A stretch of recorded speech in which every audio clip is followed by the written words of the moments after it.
সম্মানীয় দর্শকগণ, পশ্চিমবঙ্গবাসীর জন্য সুখবর।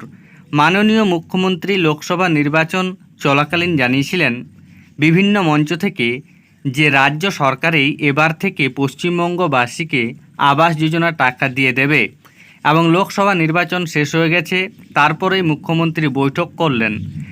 আবাস যোজনা নিয়ে উঠে এলো গুরুত্বপূর্ণ আপডেট। নতুন করে সমীক্ষার কথা বলা হয়েছে।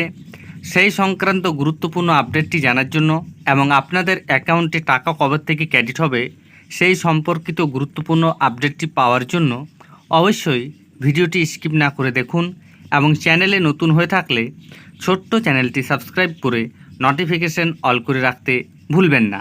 এবং যেসব ব্যক্তি ইতিমধ্যেই সাবস্ক্রাইব করে রেখেছেন তাদের জানাই অসংখ্য ধন্যবাদ।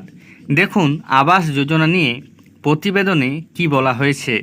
বলা হচ্ছে, ভোট পর্ব মিটতেই প্রশাসনিক বৈঠক মুখ্যমন্ত্রী মমতা বন্দ্যোপাধ্যায়ের। এদিন প্রশাসনিক বৈঠকে একাধিক প্রকল্প নিয়ে আলোচনা হয়।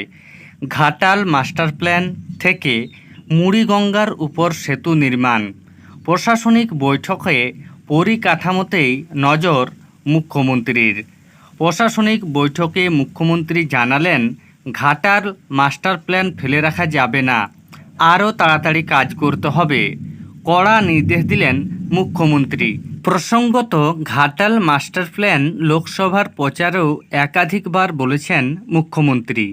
লোকসভায় তৃতীয়বার ঘাটাল থেকে জয়ী হয়েছেন দেবের মুখেও বারবার উঠে এসেছে ঘাটাল মাস্টার প্ল্যানের প্রসঙ্গ। নবান্ন সূত্রের খবর, মুখ্যমন্ত্রী জানিয়েছেন মুড়িগঙ্গা সেতু নির্মাণের কাজও দ্রুত শুরু করা হবে।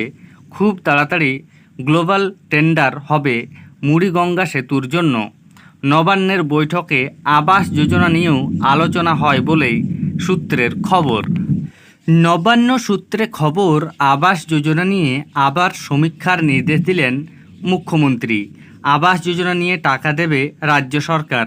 তালিকা তৈরি হলে আবার সমীক্ষার নির্দেশ। ডিসেম্বর থেকেই আবাস যোজনার অধীনে টাকা দেবে রাজ্য। ইতিমধ্যেই ঘোষণা করেছেন মমতা বন্দ্যোপাধ্যায়। পঞ্চায়েত দপ্তরকে ফের সমীক্ষার নির্দেশ মুখ্যমন্ত্রীর। আপনারা জানেন, লোকসভা নির্বাচন চলাকালীন বিভিন্ন মঞ্চ থেকে মুখ্যমন্ত্রী জানিয়েছিলেন রাজ্য সরকারেই এবার 11 লক্ষ বাড়ি তৈরির টাকা দিয়ে দেবে এবং সেই টাকাটি খুব শিগগির দেওয়া হবে ডিসেম্বর মাসে।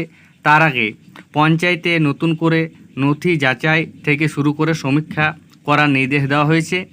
আপনারা যারা যোগ্য তারা অবশ্যই খবর রাখবেন। যখনই আপনাদের পঞ্চায়েতে সমীক্ষা যাচাই করা হবে, নিজেদের নামটি আপনারা সেখানে দেবেন বা অন্য কোনো যদি আপডেট আসে সে ব্যাপারে জানানো হবে। ধন্যবাদ।